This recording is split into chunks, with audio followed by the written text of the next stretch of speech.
Waalaikumsalam warahmatullahi wabarakatuh. Waalaikumsalam. Sebelum kita mulai kuliahnya, kita berdoa dulu ya. Berdoa mulai.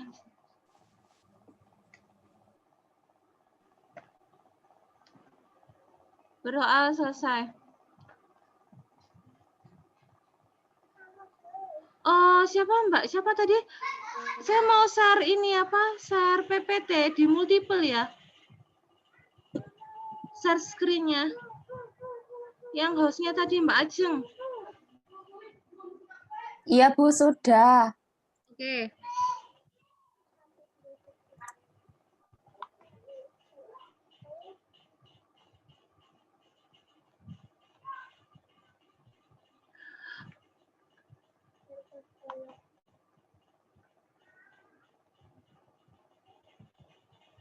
Oke, pertemuan ini kita akan membahas tentang konsep dasar metode penelitian dan statistik.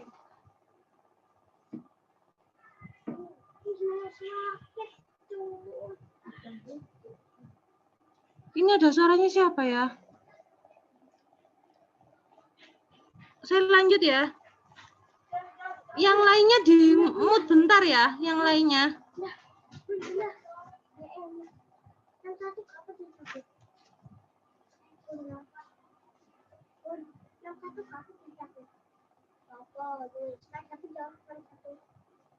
Oke. Suara saya masih terdengar kan? Masih Bu. Dengar Bu, dengar. Oke. Tujuan penelitian ya. Tujuan penelitian itu ada beberapa. Yang pertama menggambarkan. Yang dimaksud menggambarkan itu kalian itu mendeskripsikan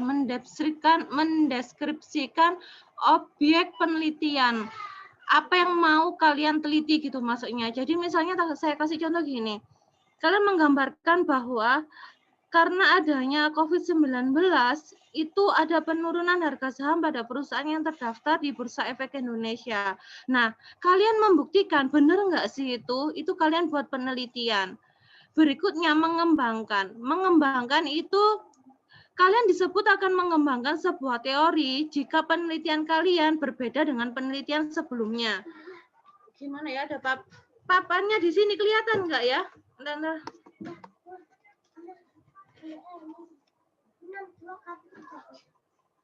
Ntar saya gambarkan di sini ya. Jadi gini, yang dimaksud mengembangkan.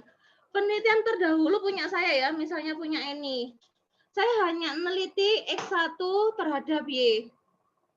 Nah, kalian kalau ngeplek kayak punya saya, ini kalian bisa disebut tidak ada pengembangan teori.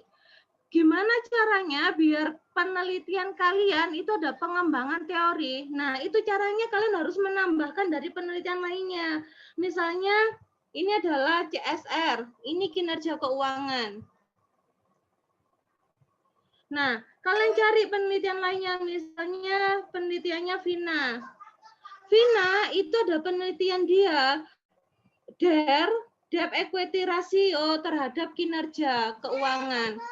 Kalian mengembangkannya gimana? Mengembangkannya yaitu kalian CSR, DER, terhadap kinerja keuangan.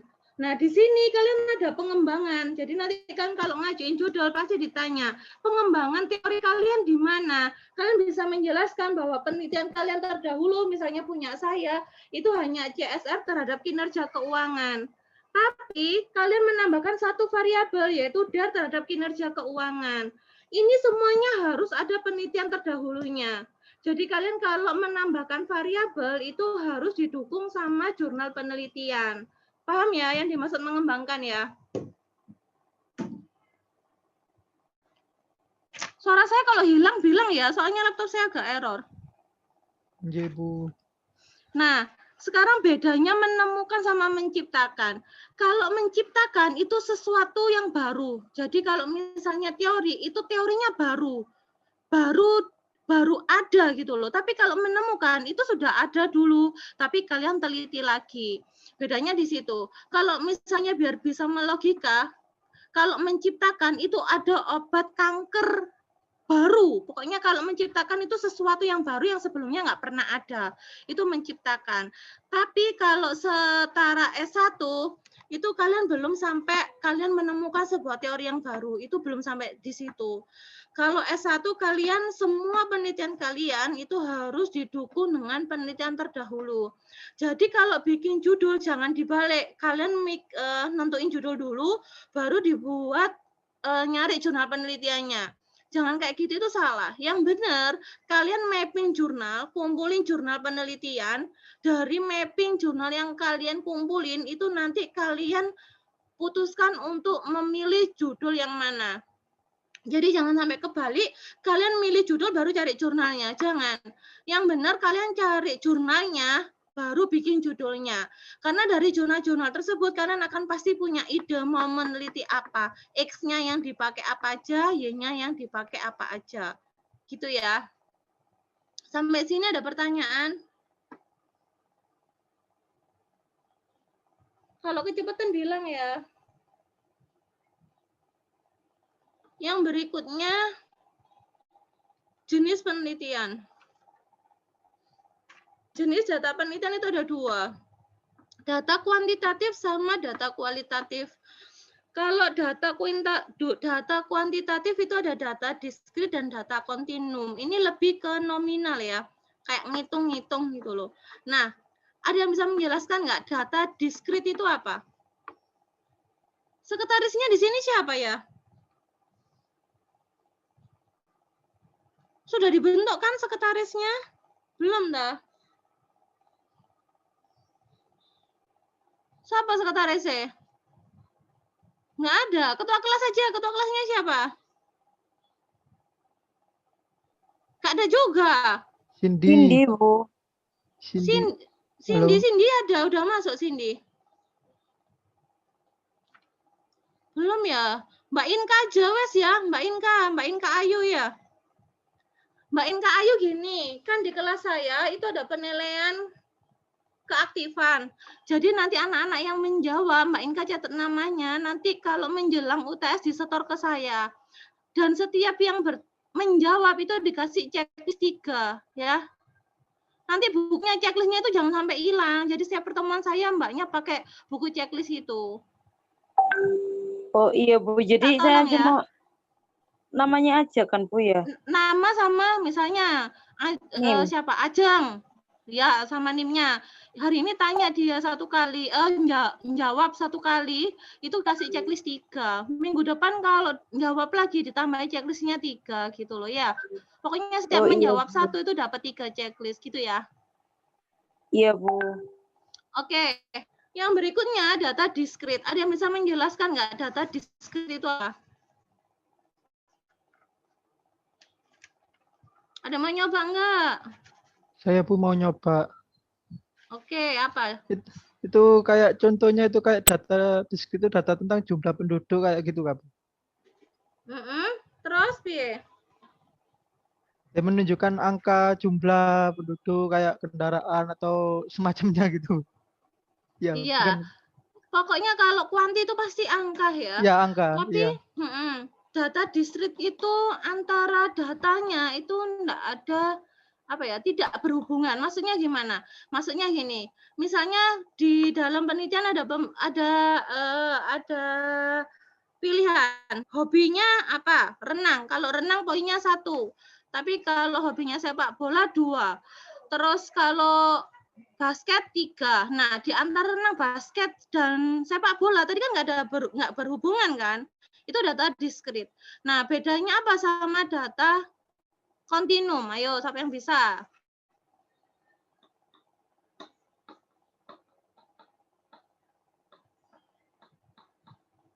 Kalau data kontinum itu apa? Sama ya, ini nominal juga ya. Iya, yuk silakan siapa yang mau jawab. Kalau data saya Bu ya. Iya. Kalau data kontinum itu datanya itu sudah dari hasil pengukuran. Jadi kalau data kontinum itu setahu saya dia itu ada ini. Ada penjelasnya kayak sentimeter, Celsius gitu, ada satuannya dari ukuran tersebut. Yang lainnya ada mau nambahi?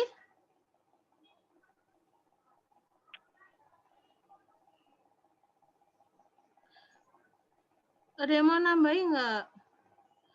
Kalau yang data discrete itu nggak berhubungan kan kayak contohnya yang tadi, tapi kalau data kontinum itu ada hubungannya. Kalau misalnya data ordinal dia bisa ngasih contoh nggak? Data ordinal itu gimana?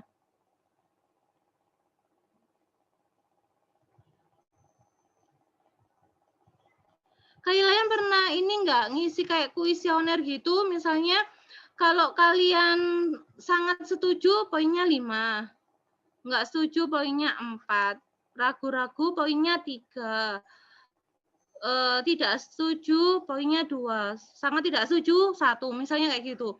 Nah, itu semua kan nominal kan, tapi sangat setuju, tidak setuju, itu kan semuanya berhubungan.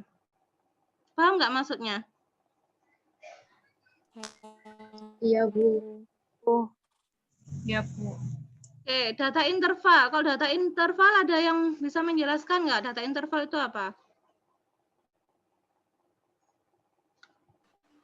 Saya, Bu.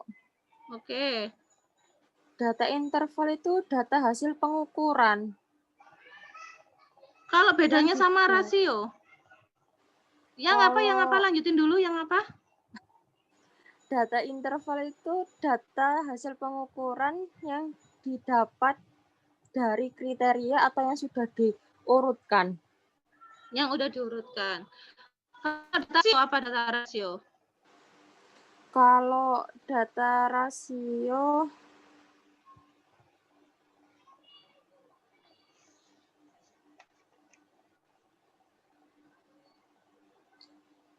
kurang tahu, Bu. Kalian pernah tahu nggak? Pernah baca jurnal nggak? Misalnya menghitung kinerja keuangan itu dengan ROA. ROA itu rumusnya apa? Ayo apa semester 7? Ini analisis laporan keuangan apa? ROA rumusnya. Kepanjangan ROA apa? Ada yang tahu nggak? Return on asset. Nah, berarti rumusnya apa? Laba bersih dibagi total aktiva dikali 100%. Nah, laba bersih dibagi total aktiva. Nah, itu rasio, perbandingan. Tahu ya bedanya ya di antara ketiganya. Sekarang kalau data kualitatif, ada kualitatif bermakna sama data kualitatif. Loh, ini salah ini. Data kualitatif empiris sama data kualitatif bermakna. Langsung dibedakan aja. Apa bedanya empiris sama bermakna? Ada yang bisa?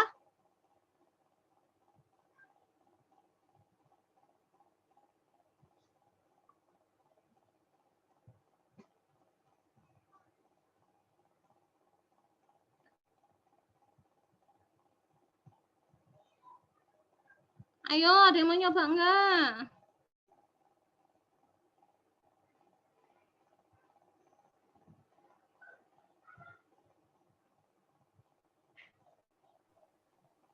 Saya mau coba, Bu. Apa?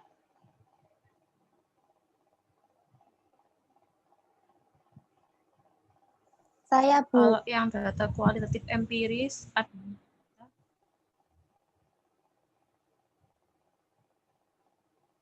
Gimana yang empiris?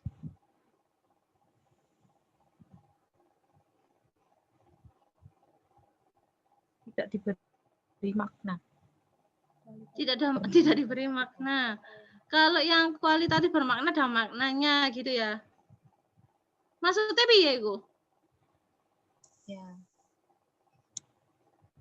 Apa maksudnya bermakna dan tidak bermakna?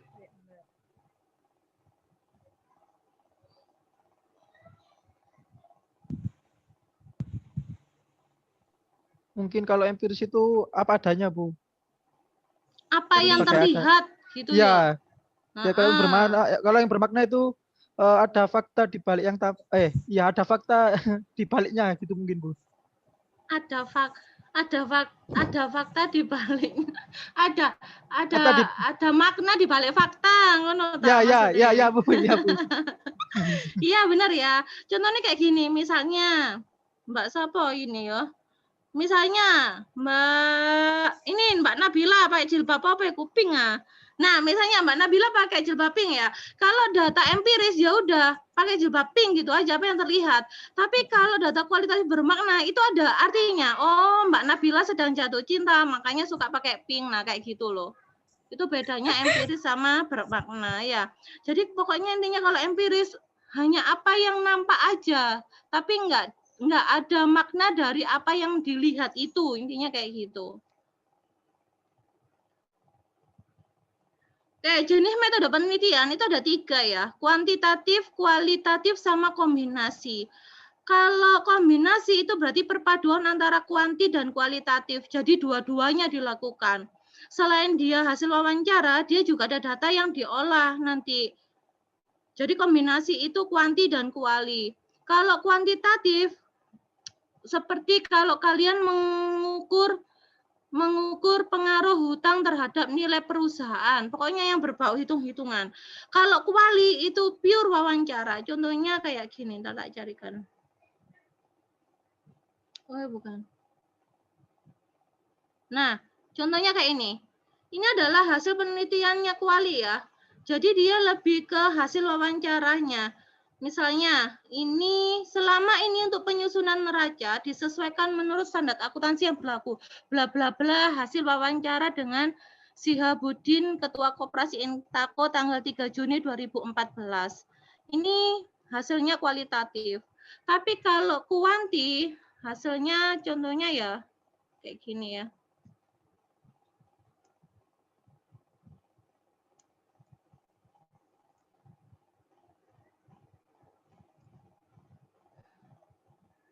Kalau kuanti nanti pasti ada hasil penelitiannya yang hitung-menghitung. Nah, hasil-hasil kayak gini kalau kuanti. Ada angka-angka yang harus kalian artikan. Nanti kalau kita udah praktek, nanti saya ajari. Apa sih artinya R-square segini? Apa sih artinya kalau signifikannya segini? Itu semua ada artinya.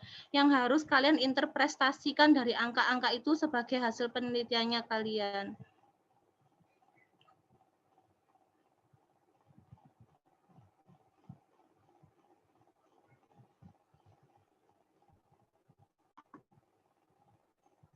Dah, jenis penelitian itu ada variabel independen, ada variabel dependen. Aduh, maaf. Yang ini yang lengkap ya. Jenis variabel itu ada variabel independen, ada variabel dependen, variabel moderator, variabel interpending, sama variabel kontrol. Ada yang bisa menjelaskan nggak apa yang dimaksud dengan variabel independen?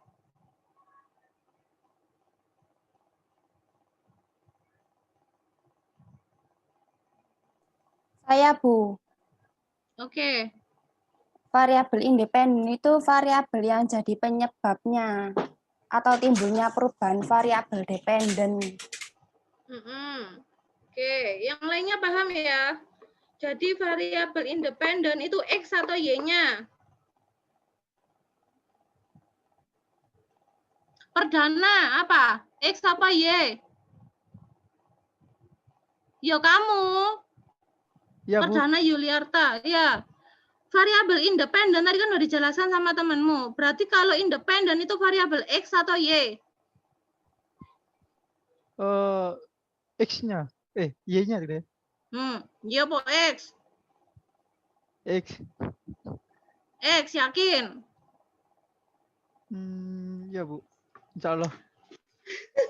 Jadi variabel independen itu berarti variabel yang mempengaruhi atau yang dipengaruhi? Yang mempengaruhi. Yang mempengaruhi, benar ya. Jadi variabel independen itu variabel yang mempengaruhi, berarti X. Variabel dependen itu variabel yang dipengaruhi, berarti variabel Y. Kalau variabel moderator itu contohnya kayak gimana? Siapa yang bisa menjelaskan?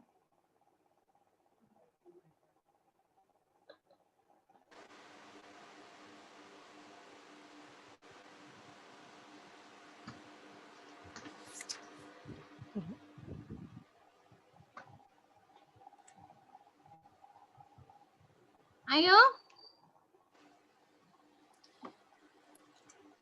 Variabel moderator itu variabel yang Apa yang mempengaruhi bisa? hubungan antara variabel dependen independen dengan dependen.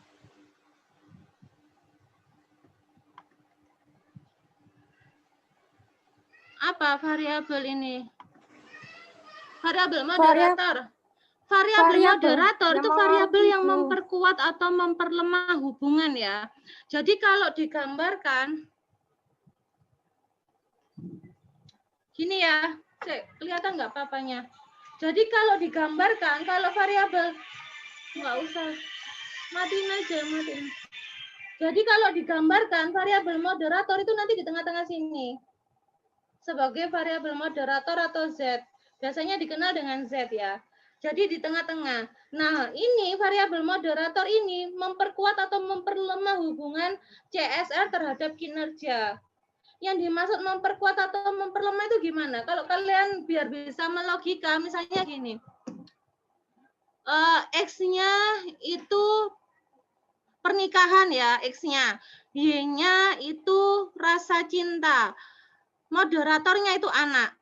Biar kalian bisa melogika. Jadi kayak gini, ketika kalian sudah dikaruniai anak, kalian akan tambah cinta sama pasangannya. Berarti anak itu memperkuat hubungan. Tapi kalau kalian nggak punya anak, rasa cinta itu semakin lama akan berkurang. Berarti anak itu akan memperlemah. Atau maksudnya kalau ada anak, suaminya cintanya tambah berkurang, misalnya kayak gitu. Nah, itu berarti anak memperlemah hubungan. Itu yang dimaksud dengan variabel moderator. Paham ya? Biar bisa membayangkan apa yang dimaksud moderator. Jadi fungsinya variabel moderator itu memperlemah atau memperkuat suatu hubungan. Kalau variabel intervening itu mediasi atau perantara. Contohnya kayak ini. Nah, kayak ini ya. Ini saya waktu itu meneliti CSR terhadap kinerja keuangan terhadap nilai perusahaan. Nah, kinerja keuangan yang di tengah-tengah ini adalah variabel interveningnya. Jadi dia perantara antara X1, X2, X3 terhadap Y, tapi melalui Y1 dulu sebelum ke Y2. Itu yang dimaksud dengan variabel intervening. Beda kan sama yang moderator tadi. Kalau moderator nggak gini gambarnya. Moderator nanti misalnya CSR ke nilai perusahaan, nanti tanda panahnya datang di tengah-tengahnya. Kalau ini kan melalui ini dulu. Kalau intervening misalnya ini, CSR mau ke nilai perusahaan itu lewat kinerja dulu. Jadi CSR terhadap nilai perusahaan melalui kinerja keuangan sebagai variabel intervening. Itu bedanya moderator sama intervening. Sampai sini ada pertanyaan? Belum ada. Nggak ada? Belum, Bu. Enggak semakin.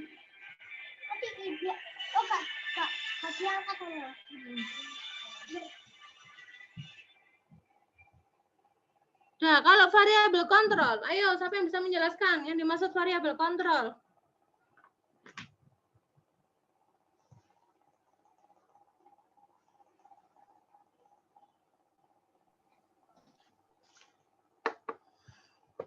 Variabel yang dapat dikendalikan. Gitu. Apa variabel kontrol? Saya mau coba jawab, Bu. Variabel kontrol itu variabel yang dijaga penelitian ya. Jadi kalau misalkan seperti penelitiannya Bu Eni tadi meneliti tentang CSR, kemudian punyanya Vira itu darat. Yang tetap dijaga tuh CSR-nya, begitu mungkin Bu. Bentar, kurang tepat. Ayo, siapa lagi? Maksudnya dijaga itu gimana? Dari penelitian-penelitian sebelumnya, terus ada penelitian lagi itu kayak selalu ada variabelnya, Bu. Enggak, oke. Coba, siapa yang mau nambahin?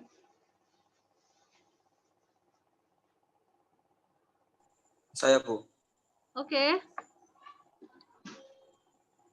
Variabel yang dibuat sama dalam suatu penelitian. Variabel Biasanya yang dibuat, berupa faktor lain di luar perlakuan yang dikenakan pada objek penelitian. Tapi ya oke. Maksudnya gimana? Coba dijelaskan temennya biar paham.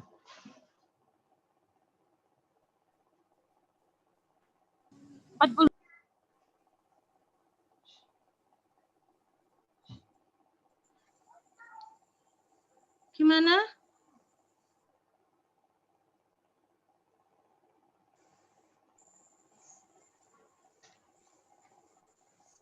Maaf Bu, sinyal trouble Bu.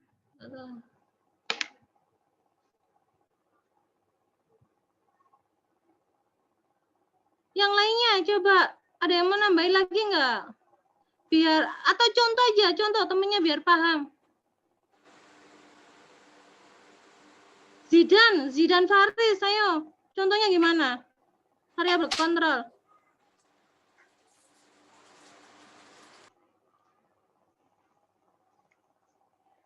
Bu, coba jawab ya, Bu.